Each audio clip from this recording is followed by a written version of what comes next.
తిరుమల వెంకన్న శీఘ్ర దర్శనానికి సంబంధించి కొత్త వివాదం రాజుకుంది. స్వామివారిని 2 గంటల్లోపే దర్శించుకోవడానికి ఏఐ టెక్నాలజీ వినియోగించే ప్రతిపాదన చేస్తున్నామని టీటీడీ ప్రకటించడంపై భిన్న అభిప్రాయాలు వ్యక్తమవుతున్నాయి. భక్తుల శీఘ్ర దర్శనం అధ్యయనం కోసం పలు సంస్థలతో టీటీడీ సంప్రదింపులు కూడా జరుపుతోంది. అయితే గంటలో శ్రీవారి దర్శనం అసంభవం అంటూ టీటీడీ మాజీ ఈవో మాజీ సీఎస్ ఎల్వి సుబ్రహ్మణ్యం సంచలన వ్యాఖ్యలు చేశారు. ఏఐ టెక్నాలజీ ఉపయోగించిన శీఘ్ర దర్శనం కష్టమేనని ఎల్వి చెప్పారు. ఏఐ కోసం టీటీడీ ధనాన్ని వృధా చేయడం మంచిది కాదు అంటూ ఆయన వ్యాఖ్యలు చేయడం మనం చూసాం. ఎల్వి సుబ్రహ్మణ్యం వ్యాఖ్యలపై టీటీడీ చైర్మన్ బీఆర్ నాయుడు స్పందించారు. ఏఐపై ఎల్వి సుబ్రహ్మణ్యం అవగాహన లేకుండా వ్యాఖ్యలు చేశారని విమర్శించారు. భక్తుల ఇబ్బందులు తగ్గించడానికే ఏఐ వినియోగంపై దృష్టి పెట్టామన్నారు. సులభతర దర్శనంపై అధ్యయనానికి గూగుల్, టీసీఎస్ సంస్థలు ముందుకొచ్చాయన్నారు బీఆర్ నాయుడు. ఈ సంస్థలు టీటీడీకి ఉచితంగా సేవలు అందిస్తున్నాయని తెలిపారు. దాతల సాయంతో చేస్తున్న పనిని వృధా అనడాన్ని సుబ్రహ్మణ్యం విజ్ఞతకే వదిలేస్తున్నా అంటూ బీఆర్ నాయుడు అన్నారు. ఏఐ టెక్నాలజీకి స్వస్తి పలకాలన్నటువంటి వ్యాఖ్యలు సబబు కాదన్నారు బీఆర్ నాయుడు. ఎల్వి సుబ్రహ్మణ్యం వ్యాఖ్యలను ఖండిస్తున్నారని కూడా చెప్పారు.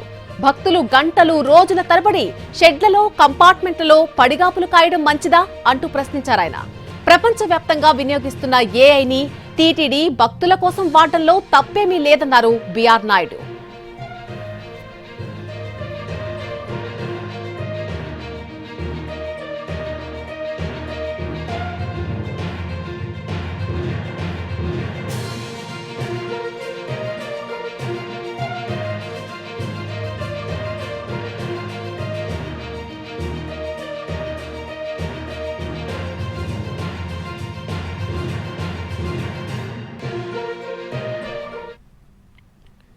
తిరుమల వెంకన్న శీఘ్ర దర్శనానికి సంబంధించి కొత్త వివాదం రాజుకుంది. ఇప్పుడు స్వామివారిని 2 గంటల్లోపే దర్శించుకోవడానికి ఏఐ టెక్నాలజీ వినియోగించే ప్రతిపాదన ఒకటి చేస్తున్నామని టీటీడీ ప్రకటించడంపై భిన్న అభిప్రాయాలు వ్యక్తమవుతున్నాయి. భక్తుల శీఘ్ర దర్శనం అధ్యయనం కోసం పలు సంస్థలతో టీటీడీ సంప్రదింపులు కూడా ఇప్పటికే జరుపుతోంది. అయితే గంటలో శ్రీవారి దర్శనం జరిగే పని కాదు అంటూ టీటీడీ మాజీ ఈవో మాజీ సీఎస్ ఎల్వి సుబ్రహ్మణ్యం కొన్ని సంచలన వ్యాఖ్యలు చేశారు. ఏఐ టెక్నాలజీ ఉపయోగించిన శీఘ్ర దర్శనం కష్టమేనని ఎల్వి చెప్పారు. ఏఐ కోసం టీటీడీ ధనాన్ని వృధా చేయడం మంచిది కాదని అన్నారాయన. ఎల్వి సుబ్రహ్మణ్యం చేసినటువంటి ఈ వ్యాఖ్యలపై టీటీడీ చైర్మన్ బీఆర్ నాయుడు స్పందించారు. ఏఐపై ఎల్వి సుబ్రహ్మణ్యం అవగాహన లేకుండా మాట్లాడుతున్నారని విమర్శించారు. భక్తుల ఇబ్బందులు తగ్గించడానికే ఏఐ వినియోగంపై దృష్టి పెట్టామన్నారు. సులభతర దర్శనంపై అధ్యయనానికి గాను గూగుల్, టీసీఎస్ కంపెనీలు ముందుకొచ్చాయన్నారు బీఆర్ నాయుడు. ఇక ఈ సంస్థలు టీటీడీకి ఉచితంగానే సేవలు అందిస్తున్నాయని తెలిపారు. దాతల సాయంతో చేస్తున్న పనిని వృధా అనడాన్ని సుబ్రహ్మణ్యం విజ్ఞతకే వదిలేస్తున్నా అంటూ బీఆర్ నాయుడు వ్యాఖ్యలు చేశారు. ఏఐ టెక్నాలజీకి స్వస్తి పలకాలి అన్నటువంటి వ్యాఖ్యలు సబబు కాదన్నారు బీఆర్ నాయుడు. ఎల్వి సుబ్రహ్మణ్యం చేసినటువంటి వ్యాఖ్యలను ఖండిస్తున్నానని చెప్పారు. భక్తులు గంటలు రోజుల తరబడి షెడ్లలో, కంపార్ట్మెంట్లలో అలా పడిగాపులు కాయడం మంచిదేనా అంటూ ప్రశ్నించారు బీఆర్ నాయుడు. ప్రపంచవ్యాప్తంగా వినియోగిస్తున్న ఏఐని టీటీడీ భక్తుల కోసం వాడడంలో తప్పేమీ లేదన్నారు బీఆర్ నాయుడు.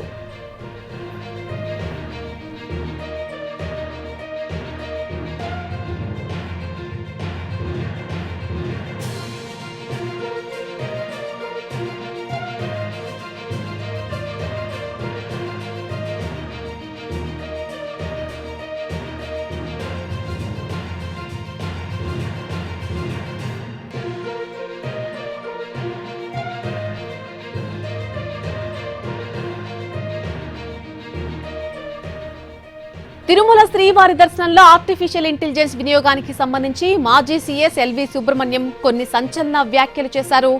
గంటలో శ్రీవారి ఆలయ దర్శనం జరగడం అనేది జరిగే పని కాదు అంటూ ఆయన కొన్ని సంచలన వ్యాఖ్యలు చేశారు. ప్రస్తుతం ఉన్నటువంటి విధానానికి మించి దర్శనంలో మార్పు చేసే అవకాశమే లేదని, ఆర్టిఫిషియల్ ఇంటెలిజెన్స్ పేరుతో టీటీడీ ధనాన్ని వృధా చేయడం మంచిది కాదని అన్నారాయన. సాధ్యపడని అంశం గురించి ప్రయత్నం చేయడం మానుకోవాలని కూడా సూచించారు. ధర్మ ప్రచారం కోసం టీటీడీ మరింతగా సహకారం అందించాలని అన్నారు ఎల్వి సుబ్రహ్మణ్యం. అయితే దీనికి సంబంధించి స్వామివారిని 2 గంటల్లోపే దర్శించుకోవడానికి ఏఐ టెక్నాలజీ వినియోగించే ప్రతిపాదన చేస్తున్నామని టీటీడీ ప్రకటించడంపై భిన్న అభిప్రాయాలు వ్యక్తమవుతూనే ఉన్నాయి. భక్తుల శీఘ్ర దర్శనం అధ్యయనం కోసం పలు సంస్థలతో టీటీడీ సంప్రదింపులు కూడా జరుపుతోంది. అయితే గంటలో శ్రీవారి దర్శనం అసంభవం అంటూ టీటీడీ మాజీ ఈవో మాజీ సీఎస్ ఎల్వి సుబ్రహ్మణ్యం చేసినటువంటి వ్యాఖ్యలపై స్పందించారు టీటీడీ చైర్మన్ బీఆర్ నాయుడు. ఏపై ఎల్వి సుబ్రహ్మణ్యం అసలు అవగాహన లేకుండా వ్యాఖ్యలు చేశారని ఆయన విమర్శించడం జరిగింది. భక్తుల ఇబ్బందులు తగ్గించడానికి మాత్రమే ఏఐ వినియోగంపై దృష్టి పెట్టినట్టుగా చెప్పారు బిఆర్ నాయుడు. సులభతర దర్శనంపై అధ్యయనానికి గూగుల్ అలాగే టీసీఎస్ సంస్థలు కూడా ముందుకొచ్చినట్టుగా చెప్పారు. అలాగే ఈ సంస్థలు టీటీడీకి ఉచితంగా సేవలు అందిస్తున్నాయని తెలిపారు.